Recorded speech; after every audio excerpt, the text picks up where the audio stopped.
topics and opinions expressed in the following show are solely those of the host and their guests and not those of W4CY Radio, its employees, or affiliates. We make no recommendations or endorsements for radio show programs, services, or products mentioned on air or on our web. No liability, explicit or implied, shall be extended to W4CY Radio or its employees or affiliates. Any questions or comments should be directed to those show hosts. Thank you for choosing W4CY Radio.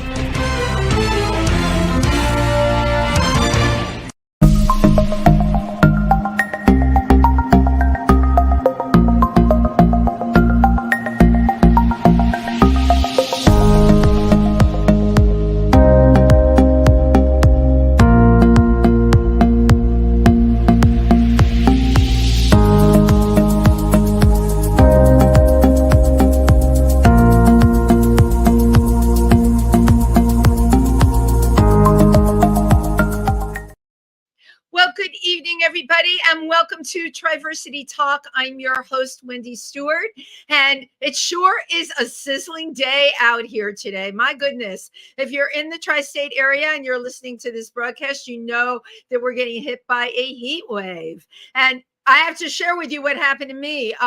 The room that I broadcast from, the air conditioning it died on like last night. So I'm doing the best I can here. I have my little fan and I have a bar of dry ice. That's right. And I come from the Bronx and we call that Bronx air conditioning. Yay. But anyway, I don't know what your Pride plans are, but we are now in our Pride countdown. Tonight, of course, I'm broadcasting from New York City, but as you all know, Triversity Talk represents our Triversity Center in Milford, Pennsylvania, which services the tri-state area. In New York, there's a gazillion things going on for Pride. Friday night, I made a get-together at Stonewall with all of my friends, which was really, really, I feel so blessed a lot of the time that all of the places, the landmarks that you hear about, that I'm lucky enough to get to go to.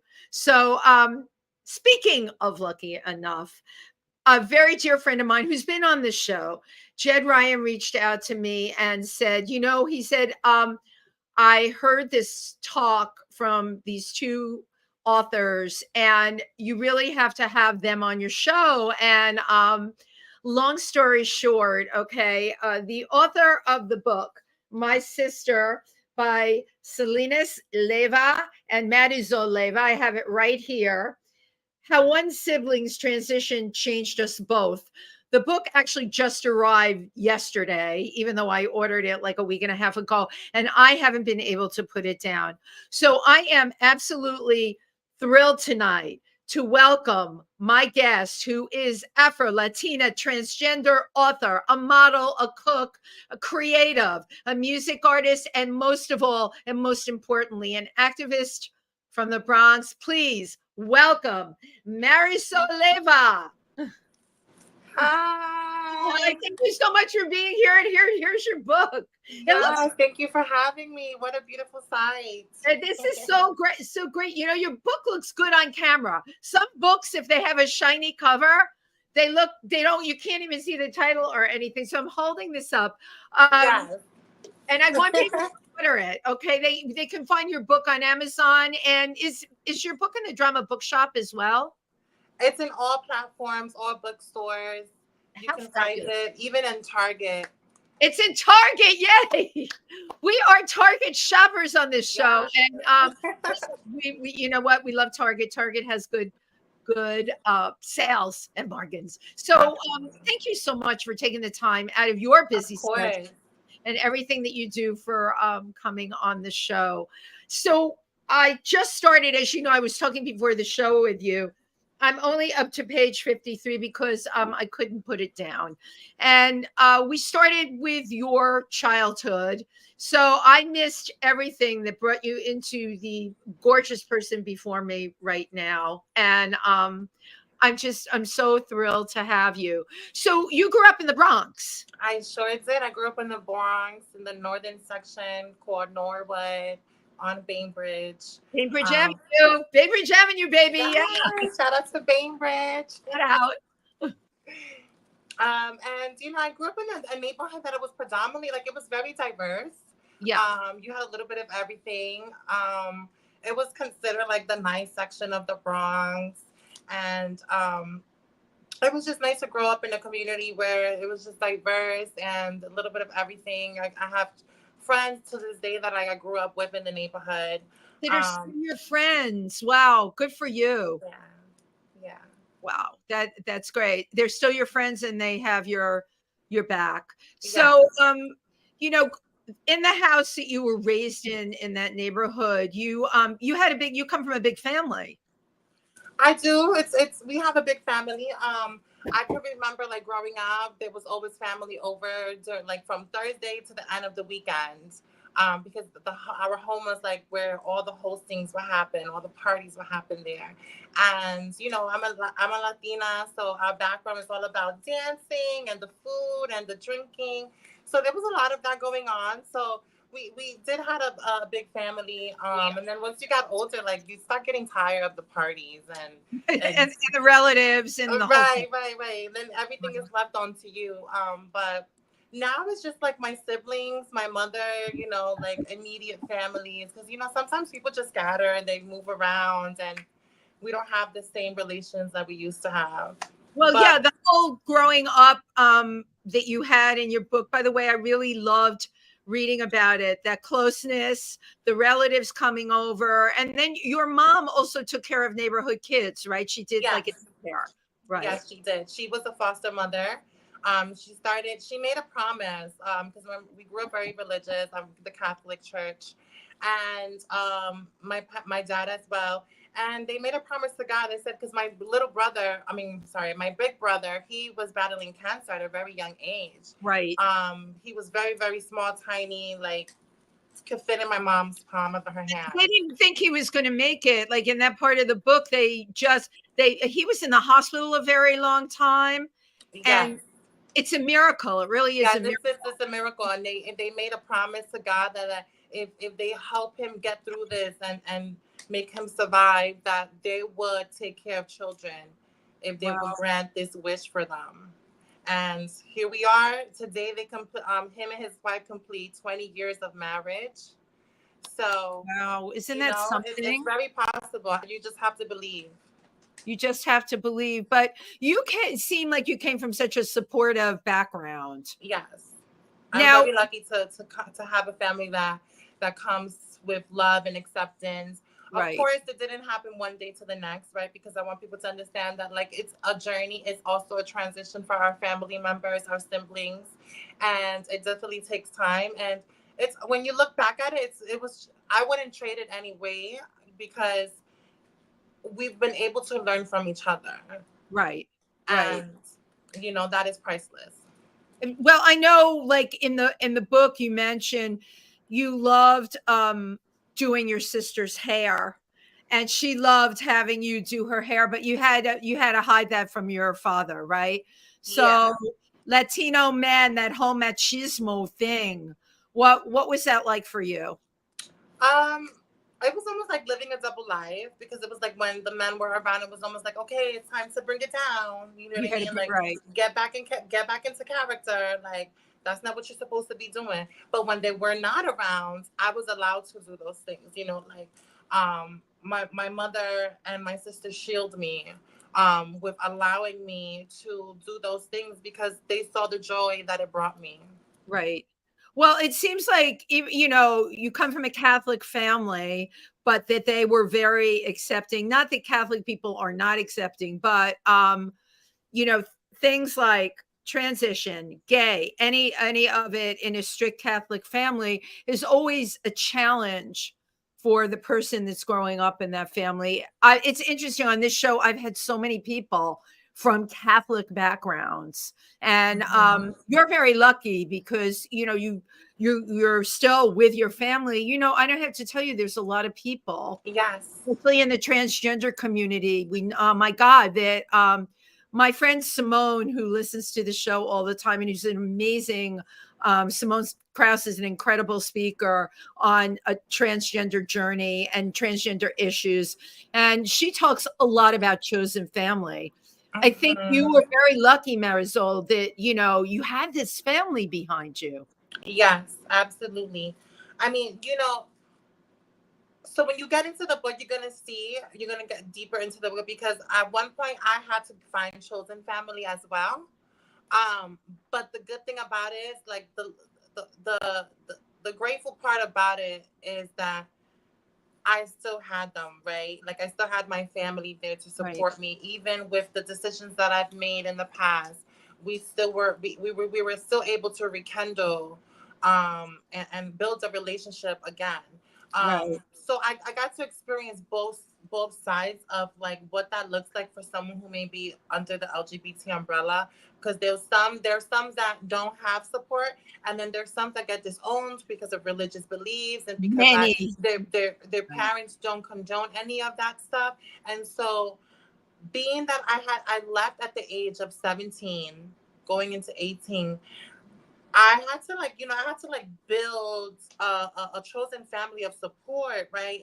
And throughout that journey, there were friends that helped me, that let me stay in their, under their roof, and let me sleep on their couch, because at one point I really have a steady home. You know what I mean?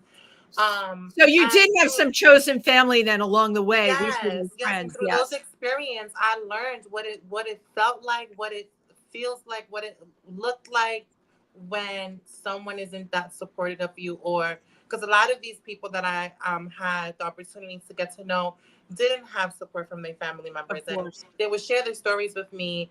And there were times where I missed Christmas and Thanksgivings and all the holidays the same way they would. And we will be breaking bread together, celebrating together, where I used to stay at the shelter. Wow. So it really opens my eyes, and the experience that, LGBTQIA members experience when they don't have family support or love or acceptance. It's important. Well, yeah. So, being that I didn't get to read the whole book, it'd be great if you could take me through some of this. So you went to a shelter when you were 17? Yeah, so not necessarily directly into 17. Like, I remember being asked to, like, I was being told, like, these are some options, you can go to a shelter. But my thing was, like, I'm not doing that. Right. I'm scared to do that. Like, I was really afraid of doing that, because, like, of course. Did your parents ask you to leave at one point? Is that how did this come about? No, they did not ask me to leave. It was not under their control because of what I did. It was now under control over the the court system. Okay. So, being that there was an investigation being involved in stuff, I couldn't be home. So it was never about, like, oh, you're leaving home because you're trans. No. It was never that. It was never that. It was, I was at a place that it was, like, a very dark place, and I was just in my rebellious stage of, like, I found myself. Right. And now I'm just, like, ready to take over the world. And I really didn't even know what that looked like. You know what I mean? Like, until I realized, like, okay, this is not what it seems like. There's some obstacles here. And those obstacles were being discriminated against, trying to find work, or being harassed in the streets, being assaulted just because you are just living and existing. And for some reason that bothers someone else. And so those experiences led me to just like understanding the world, but understanding how resilient you can be in these particular moments, right? Because I've learned that you can't let people opinions and feelings towards you affect you or define you. Because if you let that happen, you will get into a place where your mental health is not going to be all that great, right? Because you're letting people define you, and the best way you can show courage and resilience is standing truthful to who you are authentically, and know that you have support, right? Because people are often scared to, like, come out or to live in their truth because of how the world sees us. Well, how the world will view you. Exactly. Yeah. So I would want people to just live their truth authentically, because there is a community behind that will support you and uplift you. When did you come to this realization? Because I'm going to backtrack a little, right? many kids go through the rebellious teen stage, right? Yeah. Some run away, they steal, they do all kinds of things. Okay. I call it testing the waters. All right. And you're testing your identity at the time too. Mm-hmm. And if you're trans, you're really like giving your identity a run for its money, because now is really, when you get out of your house, it's the first time you can really live your truth. Yeah. It's going to be very difficult, you know, doing that at home with your family, or even in your own neighborhood. Yeah, Because, I was excited about that. yeah, As heartbroken and sad I was about that, because there was something in me, because it was like growing up, I was always told, "Oh, you're gonna be gay. You're gay. You're gay. You're feminist," and that. Then I got to the point that I started to believe, because growing up, I never really understood what trans meant.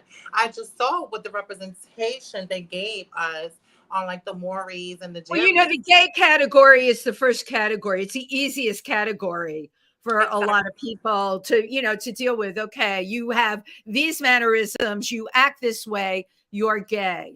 But Exactly. And so now, I heard right. that my entire life, from not just from some family members, but also like in school, like navigating through school and stuff, and the children, and just like always teasing me about it. And it got to the point that like, I guess I'm gay, because then like I'm like, I come at 16, I'm coming out as gay. And you know, I remember my sister asking me, "Do you want to be a woman?" And so when she asked me that, I felt kind of close. I wanted to say yes to her, but I felt kind of close, because I'm like, I didn't want to be judged because of what I would see on TV. And Right. is this what she's going to think about me? Right. So I was in a place where I'm still finding myself at 16. At this point, I'm familiar with trans, and I've met someone who was trans that at first I didn't know. And the way we connected was just so beautiful, because I feel like it was just meant to be. She was put on a path to show me that, no, we're outside, we're here, we exist. And I'm a prime example of that. And it's so funny, because I gravitated to her from the very beginning. I didn't really, Immediately. without even knowing, didn't understand why. And then one day I talk about in the book where we all like gather up together at the village, at the famous Chinese store before you meet the pier. And we were just hanging out and discussing our sexualities and genders, and just like disclosing and just feeling free. You know, this is a place of like feeling free and getting out of your neighborhood, Well, feeling or like you fit too. It's right like, where you fit in, yeah, and you leaving fit. your home, like your comfort zone. This was the place where you can be yourself, and you don't have to worry about it. And so Right. everyone was just living and just like all out.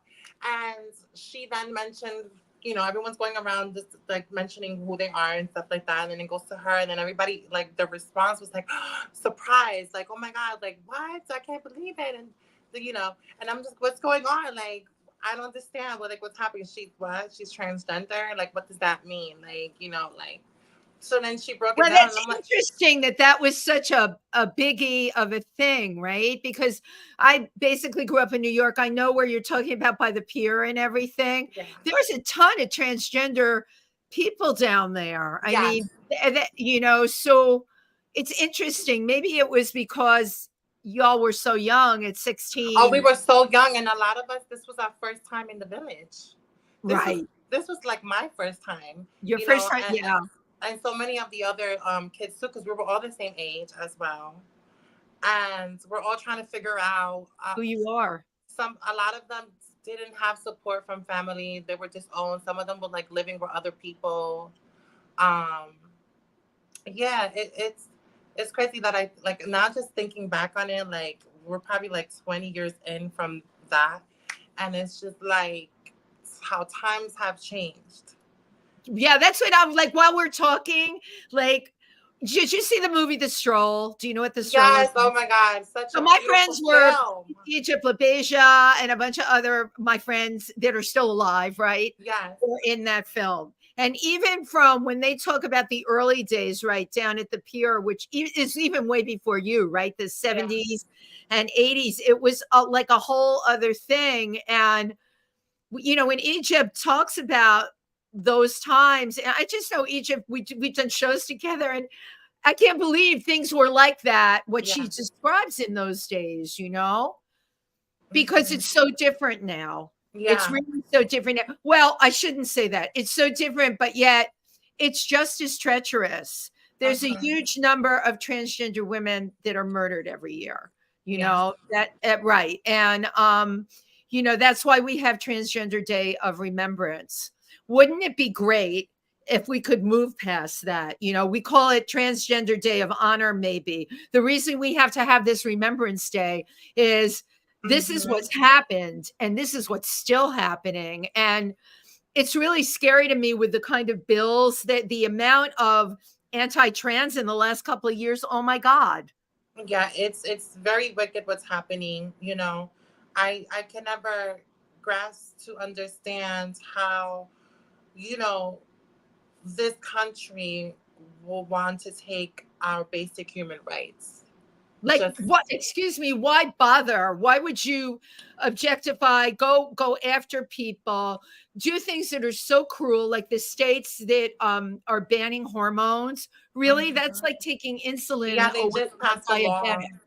It's absolutely horrific and terrible. And you want to say to those people, what's in your heart? Is your heart so dark that you have to go after other people that way? I mean, I Yeah. have to be honest with you, it's quite unbelievable to me, because I've been around decades and I thought we moved past all that stuff, and we absolutely haven't. It's Somebody like sent when me the an sun. article.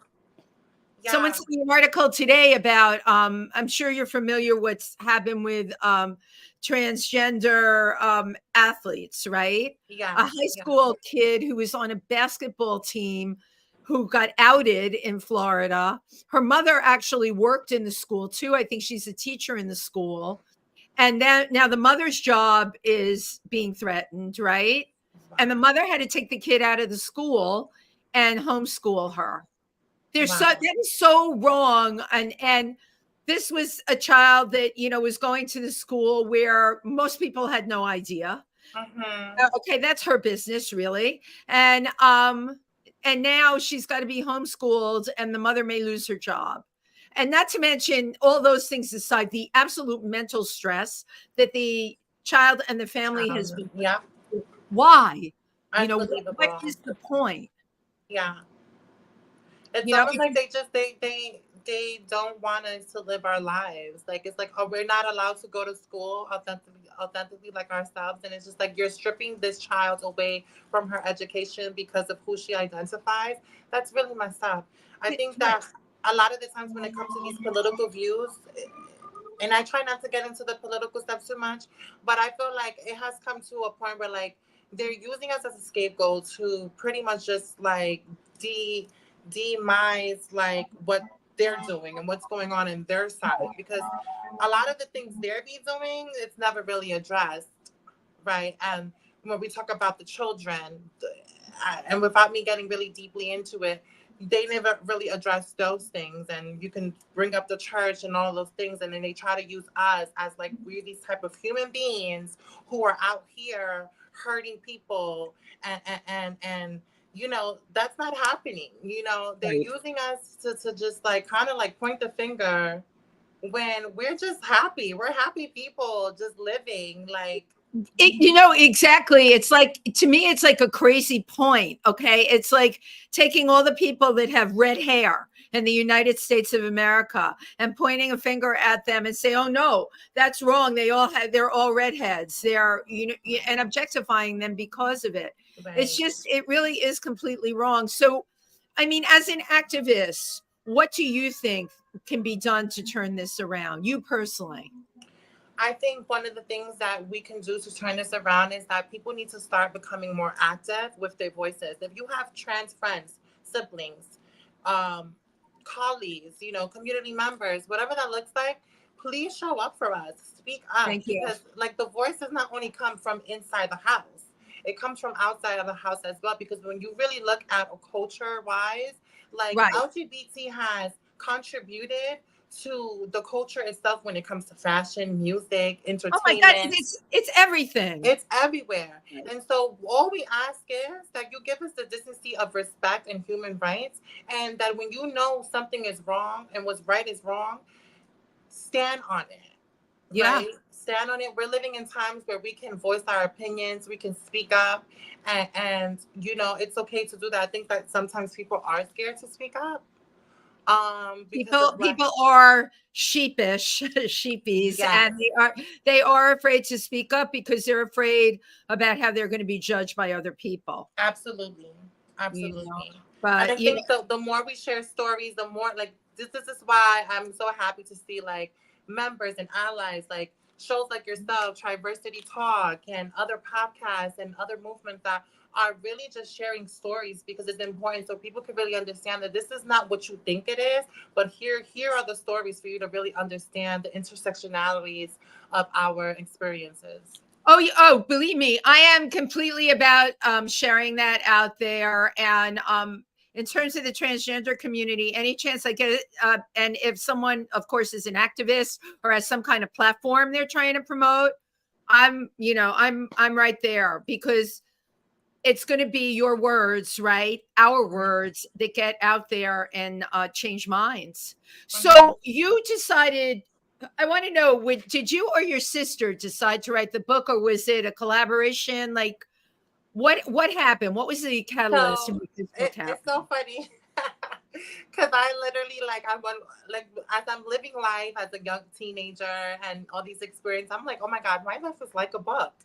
And who knew that me saying this over and over in my mind with all these different obstacles that I went, that I was manifesting that, right? Which is just like subconsciously having it, just having the thought lingering there, like, oh my God, like my life is like a freaking book because all these things that were just occurring, it's just like, you know, it's not what the average, not I wouldn't say the average, but it's not what someone else most likely will experience because there is an experience with transness. It's all about it comes with how the people treat you, how they discriminate you, and a Right. lot of us are experiencing that. And so my sister came to me, she's on the hit show Orange is the New Black, right? It's kicked off. You have a show with so many amazing backgrounds of women and Right. And culture. let's just applaud your sister for a minute. Yes, That's right, yes. because she went to LaGuardia High School, performing arts. And, in the book, she talks about how a lot of the time she felt ostracized, right? Didn't fit in. And I mean, look, man, look at where she is. That is Yes. success. That is such Yes. a hit Shout show. out to my sister. So she came to me. She has built this amazing career for herself, and this show that's is such a hit. And now she has like a platform. People are listening. People want to hear from her. Yes. The conversation with transness has started. Shout out to Laverne Cox for doing that, right? Because she was Well, the yeah, first. but right. Laverne was the originator of it. And I mean, let's just once again thumbs up to that show for putting people out there in a way that hadn't been done before. Haven't been done before. Exactly, exactly. I could just remember the day when I saw, like, I obviously knew about the show, and my sister talked to me about it before it came out. And I could just remember thinking to myself, like, oh my God, this is like history being made right It now. Like, is. history is going to be made. This is going to start a conversation that I always dreamed about of like just seeing trans people being able to fill in these spaces that often you wouldn't see them be filling those spaces up, and to see Laverne Cox on this hit show and being a series Absolutely. regular, not having to play the prostitute, not having to play the one that got unalived because she was trans or because she didn't disclose she was trans. These narratives that they pull and run with when that's not really the actuality that's happening in our lives in Right. reality. And so my sister came to me and she's like, hey, like,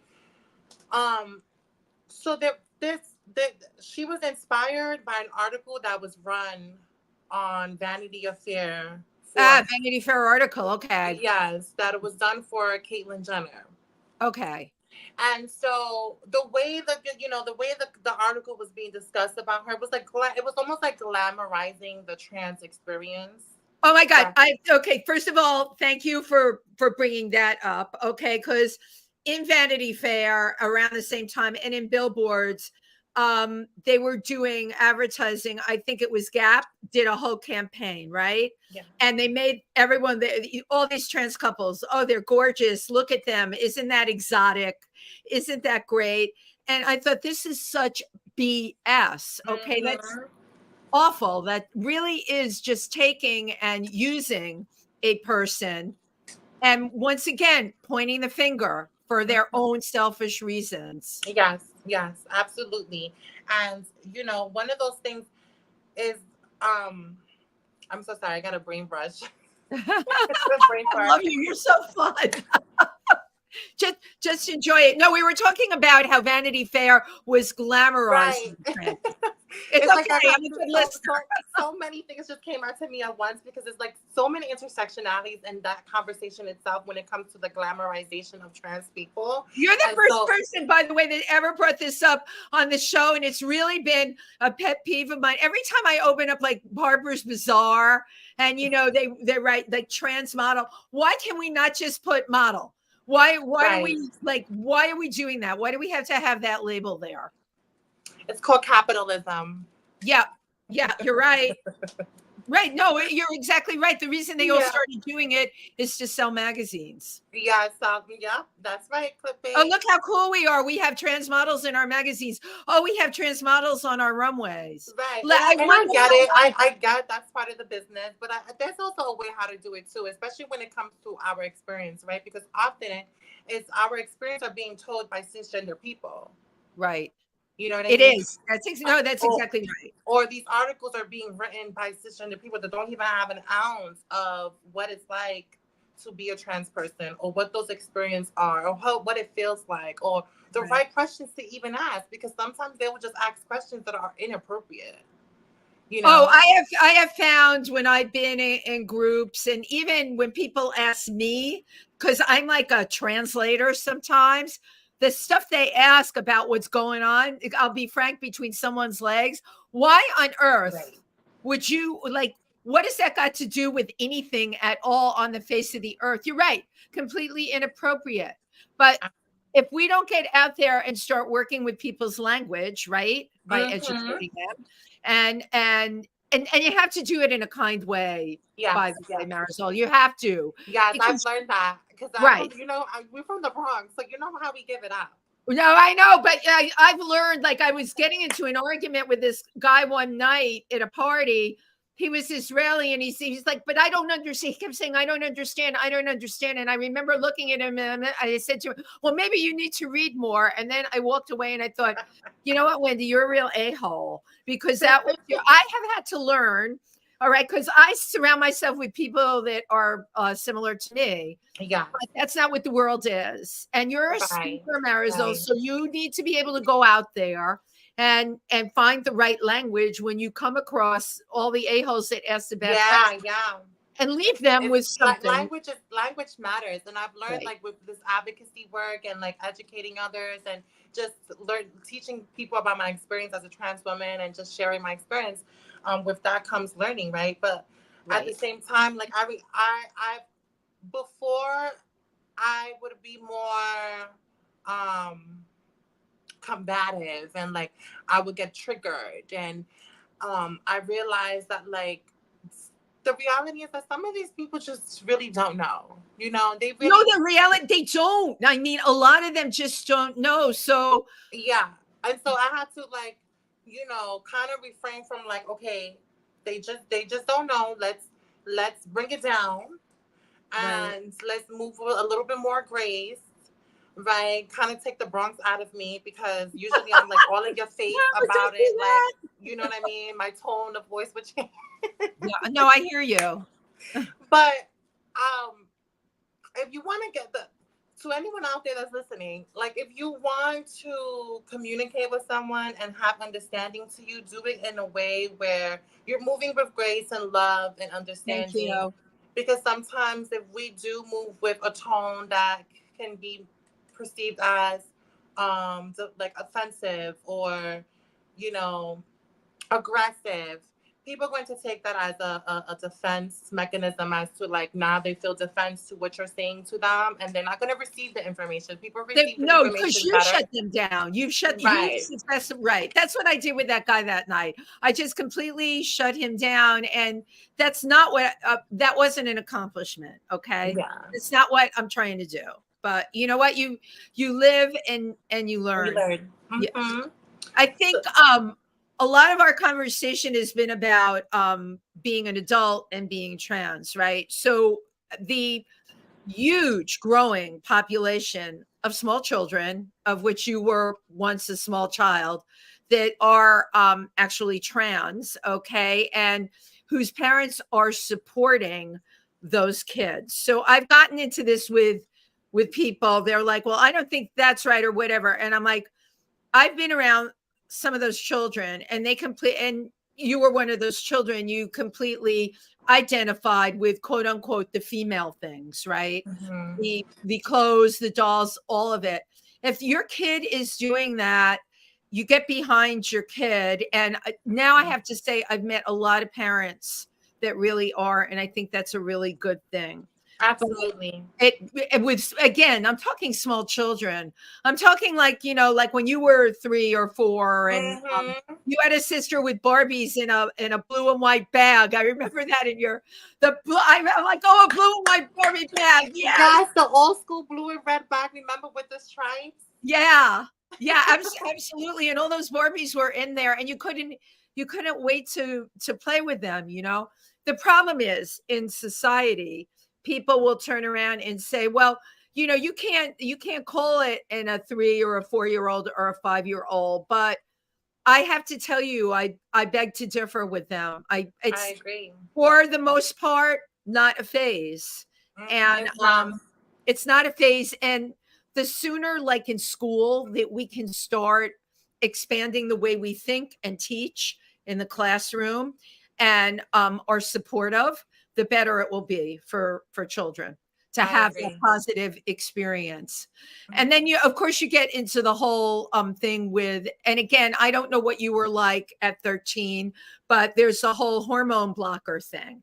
And Mm-hmm. I've talked about this with people. They're like, that's really wrong, deciding that the kid should, take a drug, right? A hormone. I'm like, well, which is wrong, right? If you identify female and that holds back the male characteristics that start happening, like you don't want to start growing a beard, getting a lower voice, any of those characteristics. If those hormones can stop that from happening, because being a teen, as you know, is hard enough, right? Yes, Right. absolutely. Yes. So if you can get support for your child in that way, and then the kid is 18 and is looking at themselves in a positive way, and then can decide what they want to do next. But Yeah. you know what? I've gotten a lot of harsh disagreement from people that, I don't know. This is still Brave New World territory, unfortunately. Yes. Yes. And what I think about that is that, when it comes to someone else's body, right, especially them being trans, I don't think that it's okay for people to comment on things, especially when it comes to someone's parenting, on Right. what they should do or what they shouldn't do. Because for one, you don't understand what it means to be trans when it comes from a biology science standpoint. A Right. lot of people can't tell you that because they just don't know. They're following the trajectory of the narrative of what they've heard, what they've been told, and what they've been taught. That's exactly right.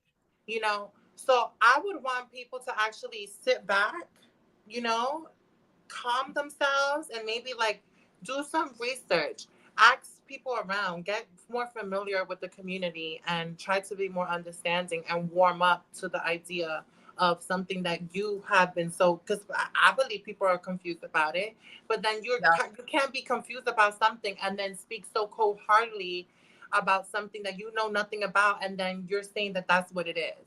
Oh, excuse me, but that social media really empowers you to do that. You go on a social media, the things that I've read on, the anti-gay sites, and it's just really, really terrible, Yeah. absolutely awful. You know, um, I it's listen, you're what we call an ambassador, right? Or a speaker. If you're going to be a person that's going to make a difference. So tell me about your 5-year plan. My 5-year plan, oh my goodness. So I definitely see myself having another second book. This book would be totally, completely different. It would be a cooking book. I love to cook as You do well. love to cook. Yes, I love cooking. Oh my Um, God, cooking horrifies me, but that's okay. We're talking. So you want to do your next book about what's a pleasure for you. yeah, something that's a pleasure to me, something that has also been very therapeutic as well in my journey of finding myself and bringing me zen and peace. And just allowing me to create and bring it into reality, that just brings me so much warmth, and it just brings me life and peace. So, I want to share that with the world, that you can be able to find those things in cooking and creating something that you're gonna end up eating at the end, right? And you're gonna enjoy, whether it's for yourself, your loved ones, hosting. It's all about bringing people coming Well, together. it's about love, okay? But here you said it, that brings you together, and then you're going to eat it at the end, and that's where it falls apart for me. It's like all of this. So if I make something, let's just say I make an object, a piece of pottery, right? I want to Right. be able to stick it on a shelf and see it at the end. If I write a book, I want to be able to have that book out there. All right, I Yeah. have a product, a book, but something you just said it, the thing that you put all this time into, right? And everyone's excited about it, and you're showing love and bringing people together, but then you eat it and it's gone. Mm-hmm. Yes. So that's one of my plans for my 5-year plans. Also going with my music, being on the billboards. I am a Latino artist. I Um, Yeah, so I want to talk about your music and being on billboards and that part of your life, which I don't know anything about other than there was a little bit about it in your bio. yes. So I've been doing music for the past 4 years. The moment I started writing our book and going to the studio to record our audio, because it's also available in audio in our voices. So your book is, if it, that's very important because I know people that like driving and listening to books. Absolutely, exactly, exactly. And the book is also available in Spanish for the Spanish readers out there. Right. And so, around that time, I was a streamer, and very popular streamer on this app called Live Me. Shout out to Live Me. And I would go on there, and it was just kind of like my escape of like things, and just connecting with people and just sharing stories. And I'm 420 friendly, so we would do a lot of 420, and we would do freestyles. And this was just a way of just having fun, right? Like, this wasn't Right. something that I was thinking about, like, oh, I want to do music. I'm just having fun. I'm entertaining my audience. And so this became like an ongoing thing. It became consistent. Like, people were enjoying it. So I'm like, okay, this is gonna be like the niche for the lives when I go on live. And so we continued doing that. And everybody, like, the responses that I was getting was just like, are you guys, Positive. they were so positive that I was like, oh my God, like, do I have something that I never knew about? And then people are just telling me about it now, because I'm just having fun with it. I didn't think anything of it, right? And so during my process of writing the book, like, I'm in therapy as well. I put myself in therapy because I was living a lot of moments that I've never really like took on and faced on face to face with. And so I knew that I had to get on therapy when I started writing this book. And so one of the things that I learned was just like coping mechanism, finding other ways that can find fulfillment and your just ease your minds of whatever those thoughts you're having. And so one of the things that I've admired from music artists is just like writing their pain, their hurts, their, Absolutely. and I was like, you know what, here I am writing a book. Why don't I write a song? And then the voices from the lives telling me, girl, you should pursue music. Oh my God, I thought you did music. So I'm like, let's try something out here. Because that night, I remember calling the suicide hotline because I was going through it. Okay. I was up to the part of my book where I was discussing the relationship that I was in with my ex-boyfriend. And, it was very toxic, abusive. And I was just like reliving all of that all over again. And during the writing process, I was still living in the apartment that all of this happened in. Well, and this was all coming. You made it reality again, and I'm so glad you're talking about that because doing a book, right, brings that up. It makes you go deep in yourself and go to Yes, those painful places, and you did it. yes, yes, yes, yes. This book has been life changing. It has been so healing for me, life saving as well, because No, I get that, I right? really didn't have the tools on how to like speak on the things that have like hurt me and express my feelings in a way that are like healing, and to be able to hear myself say it, right? um and also just writing it also is a different form of just like reliving it as well. So I remember that night was like really tough for me, but I was not giving up. I was not allowing those feelings and emotions that I would use to allow get the best of me and then turn into things that were unhealthy habits. Right. So I said, no, we're going to do something here that's positive. We're going to take this from this negative situation. We're going to turn it into a positive. And I said, let me write this song. I wrote the song. I recorded it on my phone. I got on the app and I performed it for them. And they loved it. They loved it. And I also felt good that moment when I wrote that song because I was no longer feeling how I felt in the beginning. Right, So because you were inspired and you did something for you. Yeah. All right. You know, yeah. I mean, you're talking about a lot of stuff. When you do a book like this, and again, I told you I connected with your book immediately and couldn't put it down. And I'll have it done by, you know, I'll be up reading it again tonight. It's the honesty, the fact that you can be that honest and share the inner things about yourself with strangers. Strangers are going to hear the audiobook. Strangers are going to read this book. Okay, it takes a lot of actually to what you just said right now. It goes back to like the reason why we did this book, right? Because when my sister came to me, she was like, hey, this article doesn't sit well with me because she knows me. She has a trans sister. She's seen the experiences I share with her a lot. And good for her, by the way. Yes, shout out to my sister. We need a lot like my sisters, whether it's a brother, father. We need you to be this way because, you know, when it comes to family, a lot of us need our families. We need the support and the love, and please show up for your brothers or sisters. You know what I think is really cool, because she is an actress, because she's in the media, and I've always believed this. If you're in the media, you can make change. Okay, absolutely. You can. Well, the thing is, you have a responsibility as an artist. You. Right. You know, to make change when you are, you know, impacting groups of peoples and communities with your work, and which is why I do what I do. And I chose to do what I do because I've lived an experience where I always will be like, one day I would like to just really tell the world what it's really like, not this idea of what you think it's like for us trans people. Right. So when she came over, she's like, you know, what do you think about us doing a book together? You know? And I had to think about it. I wasn't like all right away, like, yes, let's go for it. My instant reaction was like, oh my God, this is great. I thought about this growing up with all these different experiences I was going, because I would always say my life is like a book. But there was a side of me that was like, oh my God, this is scary. Like, oh yeah, my gosh, of course, because you're putting like your innermost truth, and then you know what? Not everybody puts themselves on the cover. Okay, the two of you on the I really we have them. This is great. I love the cover. Thank you. Paul, on your part. The photographer, by the way, I have to shout out the photographer by B Wolf. His name is B Wolf. He was an amazing photographer. He captured us. Is it Diwa? I'm sorry? Spell his name, please. I would have to send it to you because his name is kind of hard to spell. Is it Diwa? Is that who you said? No, B Wolf. Okay. Yeah, I would love to know.